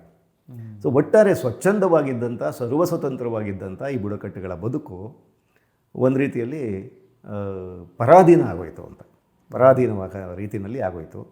ಅಲ್ಲಿಂದ ಶುರುವಾದಂಥದ್ದು ಬ್ರಿಟಿಷರು ಹೋದ್ಮೇಲೂ ಕೂಡ ನಮ್ಮ ಆಧುನಿಕ ಭಾರತದಲ್ಲಿ ಕೂಡ ನಮ್ಗೆ ಆಶ್ಚರ್ಯ ಆಯಿತು. 1986, 87 ಅಂದರೆ ನಮಗೆ ಸ್ವಾತಂತ್ರ್ಯ ಬಂದು ಎಷ್ಟು ವರ್ಷ ಆಗಿತ್ತು ನಮಗೆ? ಒಂದು 40 ವರ್ಷಗಳಷ್ಟು ಆಗೋಗಿತ್ತು. 40 ವರ್ಷಗಳ ಕಳೆದಿದ್ದರೂ ಕೂಡ ಈ ಆಧುನಿಕ ಸರ್ಕಾರ ಕೂಡ ಯಾರೋ ಕೆಲವರಿಗೆ ಧನಿಕರಿಗೆ 10,000 ಎಕರೆನ ಈ ಎಸ್ಟೇಟ್ಗಳನ್ನು ಮಾಡೋದಕ್ಕೆ ಬೆಳೆಯೋದಕ್ಕೆ ಕೊಟ್ಬಿಟ್ಟಿದೆ ಅಂದರೆ ಅರ್ಥ ಏನದು? ಅವರೆಲ್ಲ ತುಂಬ ಅವರ ಕಷ್ಟಗಳನ್ನು ತೋಡ್ಕೊಂಡ್ರು. ನಮ್ಮದೇ ಇದು, ನಮ್ಮ ಭೂಮಿ, ನಮ್ಮ ಅರಣ್ಯ, ನಮಗೆ ಸೇರಬೇಕಾದದ್ದು. ಇವತ್ತು ನೋಡಿ ಹೀಗಿದೆ. ಅವ್ರು ಹೇಳ್ದಂಗೆ ನಾವು ಕೇಳಬೇಕು. ರಜೆಗಳು ಸರಿಯಾಗಿ ಕೊಡಲ್ಲ. ಹೆಣ್ಮಕ್ಳನ್ನ ಒಂದು ಏನೋ ಒಂದು ಅವ್ರಿಗೆ ಇರೋ ಸಮಸ್ಯೆಗಳಿದ್ದರೆ ಅಂಥದ್ದು ಸಮಯದಲ್ಲಿ ಕೂಡ ಒಂದು ಇದು ಕೊಡೋದಿಲ್ಲ. ದುಡಿಬೇಕು. ಆಮೇಲೆ ಅವ್ರು ಕೊಡುವಂಥ ಕೂಲಿಗಳು ಭಾಳ ಕಡಿಮೆ. ಸೊ ಆಮೇಲೆ ಅರಣ್ಯ ಇಲಾಖೆ ಅವ್ರ ಪರವಾಗಿರ್ತದೆ, ಸರ್ಕಾರ ಅವ್ರ ಪರವಾಗಿರ್ತದೆ. ಅವರೆಲ್ಲ ಧನಿಕರು, ಮಂಗಳೂರಲ್ಲಿ ವಾಸ ಇದ್ದಾರೆ, ನಾವೇನು ಮಾಡಬೇಕು ಅಂತ ಎಲ್ಲ ತೋಡ್ಕೊಂಡ್ರು ಇದನ್ನು. ಸೊ ಅದನ್ನೆಲ್ಲ ನಾವು ತಿಳ್ಕೊಂಡ್ವಿ, ಅವರ ಕಷ್ಟ ಸುಖಗಳೇನು ಅಂತೇಳಿ. ನಾನು ತುಂಬ ಅಂದರೆ ನಾವು ಎಷ್ಟು ಖುಷಿಯಾಗಿ ಹೋಗಿ ಅಂಥ ಒಂದು ಅದ್ಭುತವಾದ ಒಂದು ಕಣಿವೆಯಲ್ಲಿ ನಾವು 2 ದಿವಸ ಕಳೆದ್ವಿ. ಆ ಖುಷಿಯೆಲ್ಲ ಅವರ ಕಷ್ಟಗಳನ್ನ ಕೇಳ್ತಾ ನಿಜವಾಗೂ ವ್ಯಸನ ಉಂಟಾಯಿತು ನಮಗೆ. ಇದಕ್ಕೆಲ್ಲ ಯಾವತ್ತು ಸ್ವತಂತ್ರ ಭಾರತದಲ್ಲಿ ಕೂಡ ಇನ್ನೂ ಇವ್ರಿಗೆ ಯಾವುದೇ ಅವ್ರಿಗೆ ಸಿಗಬೇಕಾದಂಥದ್ದೇನು ಸಿಗ್ತಾ ಇಲ್ವಲ್ಲ, ಹೇಗಿದು ಅಂಥೇಳಿ. ಆಮೇಲೆ ಇಷ್ಟರಾಚೆಗೆ ಅವರು ಒಂದು ಮಟ್ಟದಲ್ಲಿ ಖುಷಿಯಾಗೇ ಇದ್ದರು. ಅವ್ರಿಗೇನು ಆಸೆಗಳು ಹೆಚ್ಚಿಲ್ಲ ಅಲ್ಲಿ. ಸೊ ಅವ್ರ ಬಟ್ಟೆ ಬರೆಗೆ, ಉಪ್ಪು ಮೆಣಸಿಗೆ, ಅವ್ರ ಆಹಾರಕ್ಕಾದರೂ ಸಾಕು. ಈ ದೃಷ್ಟಿಯಿಂದ ಅವರು ತುಂಬ ಕಳೆಯಾದ ಜನಾಂಗ, ಕಳೆಯಾದ ಒಂದು ಸಮುದಾಯ. ಹೆಣ್ಮಕ್ಳು, ಗಂಡ್ಮಕ್ಳು, ಮುದುಕರು, ವಯಸ್ಸು ಎಲ್ಲರೂ ನೋಡೋದಕ್ಕೊಂಥರ ಖುಷಿಯಾಗಿ ಇದ್ದರು. ಆದರೆ ಒಳಗಡೆ ನೋವು ಇಟ್ಕೊಂಡಿದ್ರು. ಅಷ್ಟು ನೋವನ್ನು ಇಟ್ಕೊಂಡು ನಮ್ಮದೇ ಅಂದರೆ ನನಗೆ ತಕ್ಷಣ ನೆನಪು ಬರ್ತಾ ಇದ್ದೇನು ಅಂದರೆ ಶಿವರಾಮ್ ಕಾರಂತರ ಚೋಮನದುಡಿ ಇದೆಯಲ್ಲ, ಅವನು ತನ್ನ ಒಂದು ಸುಮ್ಮನೆ ಅವನಿಗೆ ಬದುಕೋವಷ್ಟು ಒಂದು ನನ್ನದೇ ಅಂತ ಭೂಮಿ ಬೇಕು ಅಂತೇಳಿ ಕೊನೆಯವರೆಗೂ ಹೋರಾಟ ಮಾಡ್ತಾನೆ ಚೋಮ. ದುಡಿ ಬಾರಿಸ್ತಾನೆ ಅವನು ನೋವಾದಾಗ. ಹಂಗೆ ಎಲ್ಲರೂ ಇವರು ಚೋಮಗಳೇ, ಪ್ರತಿಯೊಬ್ಬರೂ ಚೋಮ ಅಂತ ಅನ್ನಿಸ್ತು ನಮಗೆ. ಅವರ ಬದುಕನ್ನು ಕಟ್ಕೊಳ್ಳೋದಕ್ಕೆ ಅವ್ರದ್ದೇ ಆದಂಥ ಒಂದು ಸಣ್ಣ ಭೂಮಿ ಇಲ್ವಲ್ಲ. ಆಮೇಲೆ ಹಿಂಗಾಗಿ ಎಲ್ಲ ಬುಡಕಟ್ಟುಗಳು ಇರೋದೇನೆಂದರೆ, ಒಂದು ಭೂಮಿಯ ಸಮಸ್ಯೆ, ಇನ್ನೊಂದು ಈ ಅರಣ್ಯದ ಸಮಸ್ಯೆ. ಆಧುನಿಕ ವ್ಯವಸ್ಥೆ ಅರಣ್ಯದಲ್ಲಿ ಅವ್ರನ್ನ ಸರಿಯಾಗಿ ಇರೋಕ್ಕೂ ಬಿಡ್ತಾ ಇಲ್ಲ. ನಾನು ಕಳೆದ ಇದರಲ್ಲಿ ಕುದುರೆಮುಖದ ಇದರಲ್ಲಿ ಹೇಳಿದ್ನಲ್ಲ ನಾನು, ಗೌಡ್ಲು ಅವರೆಲ್ಲ ಜನಾಂಗಗಳು ಹೆಂಗೆ ಆ ಥರನೇ ಇಲ್ಲೂ ಒಂದು ಸ್ಥಿತಿ, ಆ ಸ್ಥಿತಿಯಲ್ಲೇ ಇದ್ದರು. ಸೊ ಅದನ್ನೆಲ್ಲ ನಾವು ನೋಡಿಕೊಂಡು ಮತ್ತೆ ಹೊರಟ್ವಿ ವಾಪಸ್ಸು. ಹೊರಡ್ಬೇಕಾದ್ರೆ ಆ ಜನ ನೋಡಬೇಕು ಅವರೆಲ್ಲ, ಏಕೆಂದರೆ ಆ ಕಣಿವೆಗೆ ಯಾರೂ ಜನ ಹೋಗೋದೇ ಇಲ್ಲ. ಆಮೇಲೆ ಹೋಗೋಕ್ಕೆ ಅಷ್ಟು ಸುಲಭವಾಗಿ ಈ ಧನಿಕರು ಬಿಡೋದೂ ಇಲ್ಲ. ನಾನು ಆಮೇಲೆ ಹೇಳ್ತೀನಿ, ನಾವು ಹೋಗ್ಬೇಕಾದ್ರೆ ಅವ್ರಿಗೆ ಗೊತ್ತಾಗಲಿಲ್ಲ, ನಾವು ಹೋಗ್ಬಿಟ್ವಿ. ಬರಬೇಕಾದ್ರೆ ಅವ್ರು ಎಷ್ಟು ತೊಂದರೆ ಕೊಟ್ಟರು ನಮಗೆ ಅಂತ ಹೇಳ್ತೀನಿ ಆಮೇಲೆ. ಹಂಗಾಗಿ ಆ ಕಣಿವೆಗೆ ಯಾರು ಜನ ಹೋಗೋಕ್ಕೆ ಬಿಡೋದಿಲ್ಲ ಅವರು. ಯಾಕೆಂದರೆ ಅವ್ರು ಕಡಿಯೋ ಮರಗಳು, ಅವರು ಇದನ್ನು ಮಾಡ್ತಿರೋದು, ಅವ್ರಿಗೆ ಕೊಟ್ಟಿರೋ ಫೆಸಿಲಿಟಿಗಳು ಅದೆಲ್ಲ ಹೊರ ಜಗತ್ತಿಗೆ ಗೊತ್ತಾಗ್ಬಿಟ್ರೆ, ಸೊ ಹಂಗಾಗಿ ಅಲ್ಲಿ ಜನವೇ ಬರಲ್ಲಲ್ಲ. ನಾವು ಹೋಗಿದ್ದೀವಿ, 2 ದಿವಸ ಅವ್ರ ಜೊತೆಗಿದ್ವಿ, ಅವ್ರ ಮನೆಗಳಲ್ಲಿ ಉಳ್ಕೊಂಡ್ವಿ. ಅವ್ರಿಗೆ ಖುಷಿಯಾಗಿ ಹೋಗ್ಬಿಡ್ತು. ಕಳಿಸ್ಬೇಕಾದ್ರೆ ಒಂದು ಜನ ಬಂದರು ಅಂದರೆ ಒಂದು ಬೆಟ್ಟ ಸುಮಾರು ಒಂದಷ್ಟು ದೂರ ಹತ್ತೋವರೆಗೂ ಬಂದು, ಆಮೇಲೆ ನಮ್ಮದು ಇರೋದು ಒಂದು ಕಾರು, ಅವ್ರು ಎಷ್ಟು ಹಲಸಿನ ಹಣ್ಣು ಹೊತ್ಕೊಬಂದಿದ್ರು ಜೊತೆಗೆ ಅಂತ ಅಂದರೆ, ಹಲಸಿನ ಹಣ್ಣುಗಳು, ಆಮೇಲೆ ಇದು ಬರಂಗಿ ಹಣ್ಣುಗಳು, ಆಮೇಲೆ ಇಷ್ಟಿಷ್ಟು ಮೆಣಸು, ಆಮೇಲೆ ಅನಾನಸ್ಸು ತುಂಬ ಚೆನ್ನಾಗಿ ಬೆಳೆದಿದ್ರಲ್ಲಿ ಕೆಳಗಡೆ. ಎಂಥ ಅನಾನಸ್ ಅದು, ಸಾಮಾನ್ಯ ತೋಟದಲ್ಲಿ ಬೆಳೆಯೋದಲ್ಲ, ನ್ಯಾಚುರಲ್ ಅಲ್ವಾ. ಒಂದೊಂದು ಅನಾನಸ್ಸು ಇಷ್ಟಿದ್ದಪ್ಪ ಇತ್ತು ಅಂತಾರಲಿ ಅನಾನಸ್ಸು. ಇವೆಲ್ಲ ತೊಗೊಬಂದು ನಮ್ಮ ಕಾರಿಗೆ ಡಿಕ್ಕಿಗೆ ಇಡಿಸಲಾರ್ದಷ್ಟು ತುಂಬಿದ್ರು. ಉಳಿದದನ್ನು ಪಾಪ ಹಿಂದಕ್ಕೆ ತೊಗೊಂಡವರು. ಅಷ್ಟರ ಮಟ್ಟಿಗೆ ಬಂದು ಪ್ರೀತಿಯಿಂದ ನಮ್ಮನ್ನೆಲ್ಲ ಕಳಿಸ್ಕೊಟ್ಟು, ಕೈ ಬೀಸಿ ಕಳಿಸ್ಕೊಟ್ರು. ನಮಗೂ ಒಂಥರ 2 ದಿವಸದಲ್ಲಿ ಎಷ್ಟು ಇದಾಗೋಗ್ಬಿಟ್ಟಿದ್ವಿ ಅಂದರೆ, ಅಯ್ಯೋ ಇವ್ರನ್ನ ಬಿಟ್ಟು ಹೋಗ್ಬೇಕಲ್ಲ, ನಾವು ಇಲ್ಲೇ ಇದ್ಬಿಡ್ಬೇಕಾಗಿತ್ತು ಅನ್ನೋ ಥರದ ಒಂದು ಭಾವುಕತೆಗೊಳಗಾದ್ವಿ ನಾವು.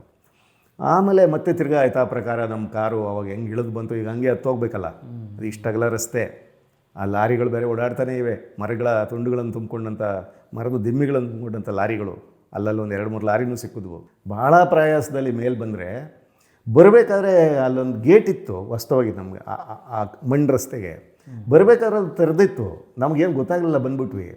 ವಾಪಸ್ಸು ಬರಬೇಕಾದ್ರೆ ಒಂದು ಎತ್ತರಕ್ಕೆ ಬಂದ್ವಿ. ಇನ್ನೇನು ಚಾರ್ಮಾಡಿಯ ಮೇಲ್ಗಡೆ ಇರುವ ರೋಡಿಗೆ ಸೇರ್ಕೋಬೇಕು, ಇನ್ನೊಂದು ಅರ್ಧ ಕಿಲೋಮೀಟ್ರು ಅಥವಾ 1 ಕಿಲೋಮೀಟ್ರಲ್ಲಿ. ಅಷ್ಟರಲ್ಲಿ ಆ ಗೇಟನ್ನು ಕ್ಲೋಸ್ ಮಾಡಿಬಿಟ್ಟಿದ್ದಾರೆ. ಮತ್ತು ಅಲ್ಲೊಂದು ಮನೆ ಇತ್ತು, ಅದು ಅವ್ರ ಆಫೀಸ್ ಅಂತ ಗೊತ್ತಾಯಿತು. ಯಾರೋ ಈ ಧನಿಕರು ಇದ್ದಾರಲ್ಲ, ಇದನ್ನೆಲ್ಲ ಅದನ್ನು ಮೇಂಟೈನ್ ಮಾಡೋ ಆಫೀಸ್ ಇದೆ ಅಲ್ಲಿ. ಅವರು ಅಲ್ಲೊಂದಷ್ಟು ಜನ ಇದ್ದಾರೆ, ತಡೆದ್ರು. ಬಂದು ನಿಲ್ಲಿಸಿ, ನೀವು ತೆಗಿತಾ ಇಲ್ಲ ಇದನ್ನ ಗೇಟ್ನ, ಯಾರು ನೀವು, ಯಾರನ್ನು ಕೇಳ್ಕೊಂಡು ಬಂದ್ರಿ, ಎಲ್ಲಿಗೆ ಹೋಗಿದ್ರಿ, ಬರೀ ಪ್ರಶ್ನೆಗಳು. ಅರೆ ಇದೇನಿದು, ನಮ್ಮ ಅರಣ್ಯದಲ್ಲಿ ಸಹಜವಾಗಿ ಸ್ವಚ್ಛಂದವಾಗಿ ಸಾವಿರಾರು ವರ್ಷಗಳಿಂದ ಬದುಕಿರುವಂಥ ಬುಡಕಟ್ಟುಗಳು ನೋಡೋದಕ್ಕೆ ಇವ್ರು ಯಾರನ್ನ ಯಾಕೆ ಕೇಳಬೇಕು? ನಮ್ಮ ಜೊತೆಗಿದ್ದ ಹರೀಶ್ ಬಂಟ್ವಾಳ ಅವರು ಗಲಾಟೆ ಮಾಡಿದ್ರು ಅವ್ರಿಗೆ. ಏನು ಹೇಳ್ತಾ ಇದ್ರಿ ನೀವು? ನಾವು ಅವ್ರು ನೋಡೋಕೆ ಹೋಗಿದ್ವಿ. ಹೋಗ್ತೀರಿ ಸರಿ, ಹೆಂಗೆ ಹೋದ್ರಿ ನೀವು? ಯಾರನ್ನ ಕೇಳ್ಕೊಂಡು ಹೋದ್ರಿ? ಅರೆ ಏನಿದು ಸ್ವತಂತ್ರ ಭಾರತವೋ ಇಲ್ವೋ? ನೀವು ವಾದ ಮಾಡಿದ್ವಿ. ಅವ್ರು ಕೇಳ್ತಿಲ್ಲ. ಇಲ್ಲ, ನೀವೇನಿದ್ರು ಹೋಗ್ಬೇಕಾದ್ರೆ ನೀವು ಮೊದಲು ನಮ್ಗೆ ಹೇಳಬೇಕು, ಮತ್ತು ನಾವು ಮಂಗಳೂರಲ್ಲಿರೋ ನಮ್ಮ ದನಿನ ಕೇಳಬೇಕು. ನಮ್ಮ ದನಿ ಒಪ್ಕೊಂಡ್ರಷ್ಟೇ ನೀವು ಹೋಗಕ್ಕೆ ಸಾಧ್ಯ. ನೀವು ಯಾಕೆ ಬಂದಿದ್ರಿ ಏನು ಅಂತ ನಿಮ್ಮ ಉದ್ದೇಶಗಳನ್ನ ಹೇಳ್ಬೇಕು ನಮಗೆ, ಹೆಂಗೆ ಹೋದ್ರಿ ಅಂತ. ಕೊನೆಗೆ ನಾವು ಸಹಜವಾಗಿ ಗಲಾಟೆ ಮಾಡಿದ್ವಿ ಅವ್ರಿಗೆ. ಬಟ್ ಅವ್ರು ಕೇಳ್ತಾ ಇಲ್ಲ. ಎಷ್ಟರ ಮಟ್ಟಿಗೆ ಅಂತಂದರೆ ಅಲ್ಲಿ ಇಬ್ಬರು ಫಾರೆಸ್ಟ್ ಗಾರ್ಡ್ಸು ಅವ್ರು ಮಾತಾಡದೆ ಕೂತಿದ್ದಾರೆ. ಅವ್ರಿಗೆ ಹೇಳ್ರಿ, ನೀವು ಸರ್ಕಾರಿ ನೌಕರರು, ಯಾಕ್ರಿ ಹೋಗ್ಬಾರ್ದಲ್ಲಿ ಅಂತ ಕೇಳಿದ್ರೆ ಅವರು ಇಲ್ಲ ಇಲ್ಲಿ ಇವ್ರದ್ದೇ ಕಾನೂನು, ಇವ್ರ ಎಸ್ಟೇಟ್ ಒಳಗೆ ಹೋಗಂಗಿಲ್ಲ ನೀವು ಅಂತ ಹೇಳ್ತಾ ಇದ್ದಾರೆ ಅವರು. ಅರೆ ಹಂಗಾರೆ ಆ ಎಸ್ಟೇಟ್ ಒಳಗೆ ಜನ ನಿಲ್ಲಿಸಿದ್ರಲ್ಲ ನೀವು. ಇಷ್ಟೆಲ್ಲ ಗಲಾಟೆ ಆಯಿತು, ಎಲ್ಲ ಇದಾಯಿತು. ಕೊನೆಗೆ ಎಷ್ಟರ ಮಟ್ಟಿಗೆ ಇವ್ರೇನು ಬಿಡ್ತಾರೋ ಇಲ್ವೋ ನಮ್ಮನ್ನು ಅಂತ ಕೊನೆಗೆ ಅವರು ಅಲ್ಲಿದ್ದ ಯಾವುದೋ ಒಂದು ಲ್ಯಾಂಡ್ ಫೋನಲ್ಲಿ ಅವ್ರ ದಣಿಗೆ ಫೋನ್ ಮಾಡಿ, ಆಮೇಲೆ ಆತ ಇವ್ರು ಯಾರ್ಯಾರು ಅಂತ ತಿಳ್ಕೊಂಡು, ಆಮೇಲೆ ನಾವು ಹಿಂಗೆ ಒಂದು ರಿಸರ್ಚಿಗೆ ಬಂದಿರೋರು, ಸ್ಟಡಿಗೆ ಬಂದಿರೋರು, ಒಂದು ಅಕಾಡೆಮಿಯವ್ರು ನಾವು ಅಂತ ಹೇಳಿದ್ಮೇಲೆ ಅವನು ಅವ್ರಿಗೆ ಪರ್ಮಿಷನ್ ಕೊಟ್ಟು ಅವರು ನಮ್ಮನ್ನು ಬಿಟ್ಟು ಕಳಿಸಿದ್ರು. ಅಂದರೆ ನನಗೆ ಭಾಳ ಆಶ್ಚರ್ಯ ಆಗೋಯ್ತು. ಏನಪ್ಪ ಇದು, ನಮ್ಮ ನಾಡಿನ ಸಾವಿರಾರು ವರ್ಷಗಳಿಂದ ಬದುಕಿರುವಂಥ ಪರಂಪರೆಯನ್ನು ಇಟ್ಕೊಂಡಿರುವಂಥ ಬುಡಕಟ್ಟುಗಳು ನೋಡೋಕ್ಕೆ ಇವನು ಯಾರನ್ನೋ ಕೇಳ್ಕೊಂಡು ಹೋಗ್ಬೇಕಲ್ಲ ಅನ್ನೋವಂಥ ಬೇಸರ ಆಯಿತು. ಆಮೇಲೆ ಬಂದಮೇಲೆ ನಾನು ಪ್ರಜಾವಾಣಿಗೆ ಒಂದು ಲೇಖನ ಬರೆದೆ. ಅದು ಎಲ್ಲ ಫೋಟೋಗಳನ್ನ ಹಾಕಿ, ಮತ್ತು ಅಷ್ಟೊತ್ತಿಗೆ ಇನ್ನೊಂದು ಇದು ನಡೀತಾ ಇತ್ತು ಮಲೆನಾಡಿನ ಬೇರೆ ಬೇರೆ ಭಾಗಗಳಲ್ಲಿ. ಬಂಜಾರ ಮಲೆಯನ್ನು ಸೇರಿಸ್ಕೊಂಡು ಏನಪ್ಪ ಅಂತಂದರೆ ಈ ಲಾವಂಚದ ಹುಲ್ಲನ್ನು ಬೆಳೆಯೋದು. ಲಾವಂಚದ ಹುಲ್ಲು ಗಮಗಮ ಅಂತ ಬರುತ್ತೆ, ಅದು ಲಾವಂಚ. ಆ ಲಾವಂಚದ ಹುಲ್ಲನ್ನು ಬೆಳೆದು ಅದು ಈಗ ನಾವು ಕಾಫಿ ಟೀಗೆ ಹಾಕ್ಕೊಂಡು ಕುಡಿಬೋದು, ಗಮಗಮ ಅನ್ನತ್ತೆ. ಆ ಹುಲ್ಲೇ ಅಂತ ಗಮಗಮಿಸುವಂಥ ಹುಲ್ಲಿನ ಒಂದು ಜಾತಿ ಅದು, ಸುವಾಸನೆಯ ಹುಲ್ಲದು. ಆ ಲಾವಂಚದ ಹುಲ್ಲನ್ನು ಬೆಳೆದು ಅದನ್ನು ಬೇಯಿಸಿ, ಸಾಕಷ್ಟು ಸೌದೆಗಳು ಖರ್ಚಾಗುತ್ತೆ, ಅದಕ್ಕೆ ಬೇಯಿಸಿ ಅದರಲ್ಲಿ ಬರೋವಂಥ ಒಂದು ಎಣ್ಣೆಯನ್ನು ಬಟ್ಟಿ ಇಳಿಸಿ ಅದನ್ನು ಸುಗಂಧ ದ್ರವ್ಯವನ್ನಾಗಿ ಮಾರ್ಪಾಟು ಮಾಡ್ತಾರೆ. ಅದು ನಾನು ಮೊನ್ನೆ ಹೇಳಿದ್ನಲ್ಲ ಮೆಗಾನೆ ಅಂತೇಳಿ, ಮೆಗಾನೆ ಬೆಟ್ಟದ ನಾಗವಳ್ಳಿ ಸುತ್ತಮುತ್ತಲೂ ಮಾಡ್ತಾಯಿದ್ರು ಅವಾಗ. ಇಲ್ಲಿ ಬಂಜಾರ ಮಲೆಯಲ್ಲೂ ಮಾಡ್ತಾಯಿದ್ರು, ಕುದುರೆಮುಖದ ತಪ್ಪಲಲ್ಲೂ ಮಾಡ್ತಾಯಿದ್ರು. ಹಿಂಗೆ ಲಾವಂಚದ ಹುಲ್ಲನ್ನು ಬೆಳೆಯೋದು ಒಂದು ಅವಾಗ ಒಂಥರ ಅದು ಒಂದು ಲಾಬಿ ಆಗೋಗ್ಬಿಟ್ಟಿತ್ತು. ಮತ್ತು ಆ ರೀತಿ ಎಣ್ಣೆಯನ್ನು ಇಳಿಸಿ ಆ ಸುಗಂಧ ದ್ರವ್ಯವನ್ನು ತಯಾರಿಸಿ ಕೇರಳಕ್ಕೆ ಕಳಿಸ್ಕೊಡೋದು, ಕೇರಳದಿಂದ ಅರಬ್ ದೇಶಕ್ಕೆ ಹೋಗೋದಂತೆ ಅದು. ಅಲ್ಲಿ ಸುತ್ತಮುತ್ತಲವರ ಇದರಿಂದ ನಮಗೆ ಗೊತ್ತು. ಅದಕ್ಕೆ ನಾನೇನು ಮಾಡಿದೆ, ಸಹ್ಯಾದ್ರಿಯಲ್ಲಿ ಲಾವಂಚದ ಹಸಿರಿಗೆ ಸಹ್ಯಾದ್ರಿಯ ಹಸಿರಿಗೆ ಲಾವಂಚದ ಕಿಚ್ಚು ಅಂಥೇಳಿ ಒಂದು ಪ್ರಜಾವಾಣಿನಲ್ಲಿ ಮುಖಪುಟದ ಲೇಖನವನ್ನು ಬರೆದೆ ನಾನು, ಭಾನುವಾರದ ಪುರವಣಿನಲ್ಲಿ. ಇಡೀ ಪೇಜು ಅನೇಕ ಫೋಟೋಗಳನ್ನೂ ಹಾಕಿ. ಮತ್ತು ಅಲ್ಲಿ ಒಂದು ಬಾಕ್ಸಲ್ಲಿ ಹಿಂಗೆ ಒಂದು ಬಂಜಾರ ಮಲೆಗೆ ನಾವು ಮಲೆಕುಡಿಯರು ನೋಡೋಕ್ಕೆ ಹೋದಾಗ ನಮಗೆ ಎಂಥ ತೊಂದರೆ ಆಯಿತು. ಮತ್ತು ಯಾರೋ ಮಂಗಳೂರಿನಲ್ಲಿರುವಂಥ ದಣಿಗಳು ಕೂತ್ಕೊಂಡು ಈ ಅರಣ್ಯವನ್ನು ಹೆಂಗೆ ನಿಯಂತ್ರಣ ಮಾಡ್ತಾಯಿದ್ದಾರೆ, ಮತ್ತು ಅವ್ರನ್ನ ಹೆಂಗೆ ತೊತ್ತುಗಳ ಥರ ಇಟ್ಕೊಂಡಿದ್ದಾರೆ ಮಲೆಕುಡಿಯರನ್ನ ಅಂತ ಎಲ್ಲ ಬರೆದೆ ನಾನು.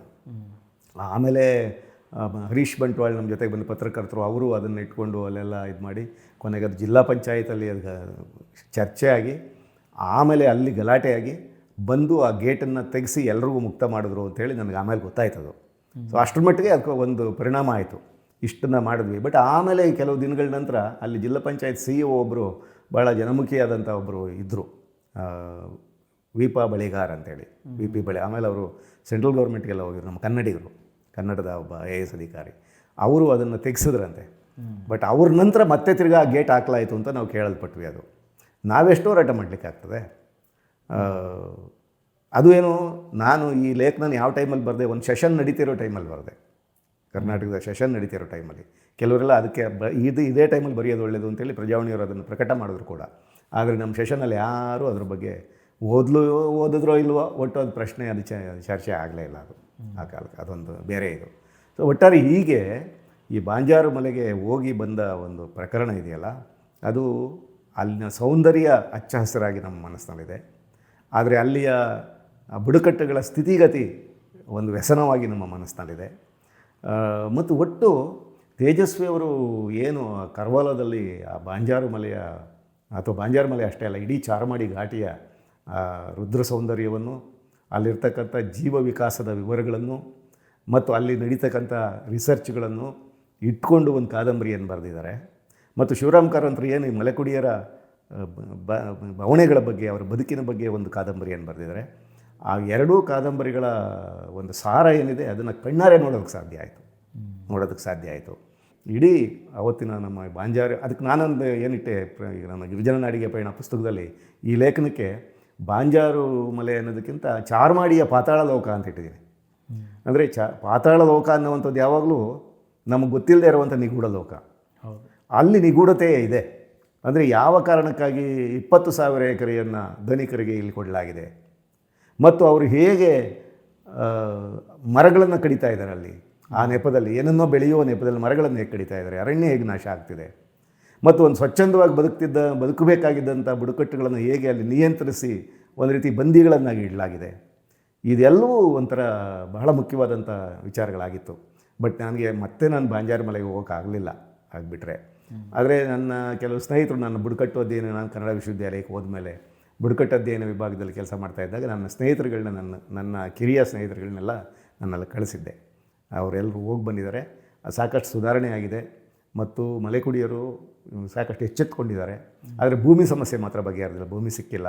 ಆದರೆ ಒಂದು ಶಿಕ್ಷಣ ಪಡೆಯೋದ್ರಲ್ಲಿ, ಹೊರಗಡೆ ಏನೋ ಒಂದಿಷ್ಟು ಉದ್ಯೋಗವನ್ನು ಮಾಡೋದರಲ್ಲಿ, ಈ ಥರದಲ್ಲೆಲ್ಲ ಆಧುನಿಕತೆಗೆ ಹೊಂದ್ಕೊಂಡು ಈಗ ಸಾಕಷ್ಟು ಬದಲಾವಣೆಗೊಳಗಾಗಿದ್ದಾರೆ ಅನ್ನೋ ಮಾತನ್ನು ಕೇಳಿದೆ. ಬಟ್ ನಾನು ಹೋಗೋಕ್ಕಾಗಲಿಲ್ಲ. ಈಗಲೂ ಇನ್ನೊಂದು ಸಲ ಸಾಧ್ಯ ಆದರೆ ಬಾಂಜಾರ ಮಲೆಗೆ ಹೋಗಬೇಕು ಅಂತ ನನಗೆ ಆಸೆ ಇದೆ.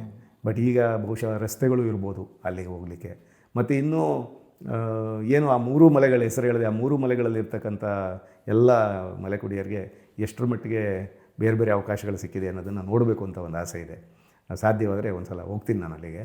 ಯಾಕೆಂದರೆ ಅರಣ್ಯಕ್ಕೆ ಹೋಗೋದು ನನಗೆ ಭಾಳ ಇಷ್ಟ. ನನಗೇನೆಂದರೆ, ನಾನು ಬೆಂಗಳೂರಿನಲ್ಲಿರಲಿ, ಹಂಪಿನಲ್ಲಿರಲಿ, ಕುಪ್ಪಳ್ಳಿನಲ್ಲಿದ್ದಾಗ ಕೂಡ ನಾನು ಅದು ಇನ್ನೊಂದು ಸಲ ಹೇಳ್ತೀನಿ. ನಾನು ಕುಪ್ಪಳ್ಳಿನಲ್ಲಿ ನಾನು 2 ವರ್ಷಗಳ ಕಾಲ ಕುವೆಂಪು ಅಧ್ಯಯನ ಕೇಂದ್ರದ ಮುಖ್ಯಸ್ಥನಾಗಿದ್ದೆ. ಅಲ್ಲಿದ್ದಾಗಲೂ ಕೂಡ ಅದು ಪ್ರಕೃತಿಯ ನಡುವೆ ಇದ್ದರೂ ಕೂಡ ಬೇರೆ ಬೇರೆ ಕಡೆಗೆ ಹೋಗೋದು ನನ್ನ ಹಾಬಿ. ಸೊ ಹಂಗಾಗಿ ವರ್ಷದಲ್ಲಿ, ಅದರಲ್ಲೂ ಮಳೆಗಾಲದಲ್ಲಿ ಭಾಳ ಮುಖ್ಯವಾಗಿ ನಾನು ಮಲೆನಾಡಿಗೆ ಹೋಗಬೇಕು. ಅದೋ ಅಂತ ಹುಯ್ಯೋ ಮಳೆಯನ್ನು ನೋಡಬೇಕು ಮತ್ತು ಹರಿಯೋ ಹೊಳೆಗಳನ್ನು ನೋಡಬೇಕು, ಆ ಜುಳು ಜುಳು ಜುಳು ಜರಿಗಳನ್ನ ನೋಡಬೇಕು, ಆ ಇದು ನೀರಿನ ಫಾಲ್ಸ್ಗಳನ್ನ ನೋಡಬೇಕು. ಇದೆಲ್ಲ ಭಾಳ ಆಸೆ. ಸೊ ಹಂಗಾಗಿ ಬಾಂಜಾರ ಮಲೆಗೆ ಸಾಧ್ಯ ಆದರೆ ಇನ್ನೊಂದು ಸಲ ಯಾವಾಗಾದ್ರು ಹೋಗೋಣ ಅಂತೇಳಿ ಇನ್ನೂ ಯೋಚನೆ ಮಾಡ್ತಾಯಿದ್ದೀನಿ. ನಾನೇ ಕರ್ಕೊಂಡು ಹೋಗ್ತೀನಿ. ನಾವೇ ಹೋಗೋಣ. ಮತ್ತು ಸಾಧ್ಯ ಆದರೆ ನಮ್ಮ ಎಲ್ಲರೂ ಕೂಡ ಅಂಥ ಜಾಗಗಳಿಗೆ ಹೋಗಿ ಬರಬೇಕು ಅಂತ. ಯಾರು ಈ ನಮ್ಮ ಈ ಪಾಡ್ಕಾಸ್ಟ್ ವಿಡಿಯೋ ನೋಡ್ತಾ ಇದ್ದಾರೆ, ಎಲ್ಲರೂ ಮಲೆನಾಡನ್ನು ಒಂದು ಅನುಭವಿಸಿ ಅಂತೇಳಿ. ಅಟ್ಲೀಸ್ಟ್ ಆ ಎಚ್ಚರದಿಂದ ಆದರೂ ಅಥವಾ ಜನಗಳು ಹೆಚ್ಚಿಗೆ ವಿಸಿಟ್ ಮಾಡೋದ್ರಿಂದ ಆಗಲೂ ಈ ಅಂದರೆ ಡೆಮೋಕ್ರಸಿ ಒಳಗಡೆ ಇರೋ ಅಂದರೆ ಈ ದಣಿಗಳೇನು ಎಲ್ಲರನ್ನೂ ಇಟ್ಕೊಂಡು 10,000 ಎಕರೆ ಒಬ್ಬ ಒಡೆಯ ಆಗ್ತಾನೆ ಅಂತಂದರೆ ಇವತ್ತಿನ ಸ್ವತಂತ್ರ ಭಾರತದಲ್ಲಿ ಹೆಂಗೆ ಅದು ಸಾಧ್ಯವೇ ಇಲ್ಲ, ಆಗಬಾರ್ದು. ಅದು ಇಮ್ಮಿಡಿಯೇಟಾಗಿ ಅದನ್ನು ಕ್ಯಾನ್ಸಲ್ ಮಾಡಿ ಬೇರೆಯವ್ರಿಗೆ ಹಂಚೋದು ಬೇಕಾಗಿಲ್ಲ. ಅಲ್ಲಿರೋ ಮಲೆಕುಡಿಯರಿಗೆ ಸ್ವಲ್ಪ ಭೂಮಿನಾದರೂ ಕೊಟ್ಬಿಟ್ಟು ಇನ್ನು ಮಿಕ್ಕಿದ್ದನ್ನು ಬರೀ ಅರಣ್ಯ ಅಂತ ಘೋಷಣೆ ಮಾಡಿ ಇಡಬೇಕು. ಇಷ್ಟೆಲ್ಲ ಅಗತ್ಯ ಇಲ್ಲ. ಹೌದೌದು. ಅಂದರೆ ಬ್ರಿಟಿಷರು ಸೃಷ್ಟಿಸಿದ ಈ ಎಸ್ಟೇಟ್ ಕಲ್ಚರ್ ಇದೆಯಲ್ಲ, ಈ ಎಸ್ಟೇಟ್ ಕಲ್ಚರ್ನ ನಮ್ಮ ಪ್ರಜಾಪ್ರಭುತ್ವ ರಾಷ್ಟ್ರ ನಿಯಂತ್ರಿಸಬೇಕಾಗಿತ್ತು. ಹೌದೌದು. ಆಮೇಲೆ ನಾನು ಅವತ್ತು ಹೇಳಿದ್ನಲ್ಲ, ಪ್ರಪಂಚದ 9 ಜೀವ ವೈವಿಧ್ಯ ಇರತಕ್ಕಂಥ ಪ್ರಮುಖ ಕಾಡುಗಳಲ್ಲಿ ನಮ್ಮ ಮಲೆನಾಡು ಕೂಡ ಒಂದು. ಅಮೆಜಾನ್ ಫಾರೆಸ್ಟ್ ಎಷ್ಟು ಮುಖ್ಯವೋ, ನಮ್ಮ ಪಶ್ಚಿಮ ಘಟ್ಟಗಳ ಕಾಡು ಕೂಡ ಅಷ್ಟೇ ಮುಖ್ಯ. ಇಲ್ಲಿ ಅಂಥ ಜೀವ ವೈವಿಧ್ಯ ಇದೆ. ಆದರೆ ಅದನ್ನು ರಕ್ಷಣೆ ಮಾಡ್ಕೋಬೇಕಾದದ್ದು ನಮ್ಮ ಆಧುನಿಕ ಸರ್ಕಾರಗಳ ಕರ್ತವ್ಯ ಆಗಿತ್ತು. ಆದರೆ ಅದನ್ನು ಮಾಡ್ತಾ ಇಲ್ಲ, ಸರಿಯಾದ ರೀತಿಲಿ ಆಗ್ತಾಯಿಲ್ಲ. ಇದು ಒಂದು ಭಾಳ ಮುಖ್ಯವಾದಂಥ ಸಂಗತಿ. ಅವ್ರೇನು ಮಾಡ್ತಾಯಿದ್ದಾರೆ ಈಗ, ಈ ಸೋಷಿಯಲ್ ಫಾರೆಸ್ಟ್ರಿ ಅಂತ ಬಂತ ಮೇಲೆ, ಅಂದರೆ ಸಾಮಾಜಿಕ ಅರಣ್ಯಗಳನ್ನು ಬೆಳೆಸೋದು ಅಂತ. ಬಯಲುಸೀಮೆನಲ್ಲಿ ಅಲ್ಲಲ್ಲಿ ನೀಲಗಿರಿನೋ ಅಕೇಶಿಯನೋ ಅಥವಾ ಇನ್ಯಾವುದೋ ಮರ ಹಾಕ್ಬಿಟ್ಟು ನಾವು ಕಾಡು ಬೆಳೆಸ್ತಿದ್ದೀವಿ ಅಂತ ಹೇಳ್ತಾರೆ. ಆದರೆ ವೈವಿಧ್ಯಮಯವಾದಂಥ ಮಲೆನಾಡಿಗೆ ಅಷ್ಟೇ ಸೀಮಿತವಾಗಿ ಬೆಳೆಯತಕ್ಕಂಥ ಅನೇಕ ಬಗೆಯ, ಇನ್ನೊಂದು ಎಪಿಸೋಡ್ನಲ್ಲಿ ನಾನು ಹೇಳ್ತೀನಿ ಎಷ್ಟು ಬಗೆಯ ಮರಗಳಿವೆ ಅಂತೇಳಿ, ಎಷ್ಟು ಬಗೆಯ ಪಕ್ಷಿಗಳಿವೆ, ಎಷ್ಟು ಬಗೆಯ ಬೇರೆ ಬೇರೆ ಥರದ ಪ್ರಾಣಿಗಳ ಜಗತ್ತಿದೆ. ಈ ಫ್ಲೋರಾ ಆ್ಯಂಡ್ ಫೌನಾ ಅಂತ ಹೇಳ್ತೀವಿ ನಾವು, ಅಂದರೆ ಸಸ್ಯ ಜಗತ್ತು ಮತ್ತು ಪ್ರಾಣಿ ಜಗತ್ತು. ಇದನ್ನು ಇನ್ನೆಲ್ಲೂ ನೋಡೋಕ್ಕೆ ಸಾಧ್ಯ ಇಲ್ಲ. ಎಷ್ಟೋ ಪ್ರಾಣಿಗಳು ಮತ್ತು ಎಷ್ಟೋ ಸಸ್ಯಗಳು, ಎಷ್ಟೋ ಔಷಧಿ ಸಸ್ಯಗಳು ಅಳಿವಿನ ಅಂಚಿನಲ್ಲಿವೆ ಇವತ್ತು. ಅವುಗಳನ್ನಾದರೂ ಕಾಪಾಡ್ಕೋಬೇಕಲ್ಲ ನಾವು, ಆ ಕೆಲಸ ಮಾಡಬೇಕಾಗ್ತದೆ. ಅಂಥದ್ರ ಬಗ್ಗೆ ಇಂಥ ಕಡೆಗೆ ಹೋಗಿ ಬಂದರೆ, ಈಗ ನೋಡ್ತಾ ಇರೋವಂಥವ್ರು ಕೂಡ ಹಿಂಗೆ ಮಲೆನಾಡಿಗೆ ಹೋಗಿ ಬಂದರೆ ಆ ಎಚ್ಚರ ಬರ್ತದೆ. ಮತ್ತು ಆ ಮಕ್ಕಳನ್ನ ಕರ್ಕೊಂಡು ಹೋದರೆ ಇವತ್ತಿಂದನೇ ಆ ಮಕ್ಕಳಲ್ಲಿ ಹೋಗಿ ಅರಣ್ಯ ಉಳಿಬೇಕಪ್ಪ, ಮರಗಿಡಗಳು ಉಳಿಬೇಕಪ್ಪ ಅನ್ನೋ ಎಚ್ಚರ ಬರ್ತದೆ. ಆ ರೀತಿಯ ಒಂದು ಸಾಮಾಜಿಕ ಆಂದೋಲನವಾಗಿ ರೂಪುಗೊಳ್ಳಬೇಕು ಅದು ಎಲ್ಲರಲ್ಲೂ. ಹೌದು, ಅರಣ್ಯ ಉಳಿಬೇಕಿದು ಅಂಥೇಳಿ. ಆವಾಗ ಇದನ್ನ ಉಳ್ಸೋಕ್ಕೆ ಸಾಧ್ಯ. ಇಲ್ಲಾಂದರೆ ನಮ್ಮನ್ನು ಆಳುವವರು, ಅದರಲ್ಲಿ ಸ್ವಾರ್ಥಿಗಳು, ಆಳುವವರು ಎಲ್ಲರೂ ಅಂತ ನಾನು ಹೇಳಲ್ಲ, ಅದರಲ್ಲಿ ಸ್ವಾರ್ಥಿಗಳಿರ್ತಾರೆ, ಅಥವಾ ಈ ಉದ್ಯಮಿಗಳಿರ್ತಾರೆ, ಅಥವಾ ಇನ್ಯಾರೋ ಇರ್ತಾರೆ, ಅರಣ್ಯವನ್ನು ಬೇರೆ ಬೇರೆ ಇದಕ್ಕೆ ಬೆಳೆಸ್ಕೊಳ್ತಾರೆ. ಅದು ಆಗಬಾರ್ದು ಅಂತ ಅಷ್ಟೇ. ಇವಾಗ ಆಗಲೇ ಎಲ್ಲ ಬಳಕೆ ಆಗೋಗ್ಬಿಟ್ಟಿದೆ, ಇರಲಿ, ಅದು ಹೇಗೆ ಹಿಂಪಡೆಯೋದು ಅಂತ ಗೊತ್ತಿಲ್ಲ. It was a wonderful episode. ಮುಂದಿನ ಎಪಿಸೋಡ್ನಲ್ಲಿ ಭೇಟಿಯಾಗೋಣ. Thank you. ಧನ್ಯವಾದಗಳು.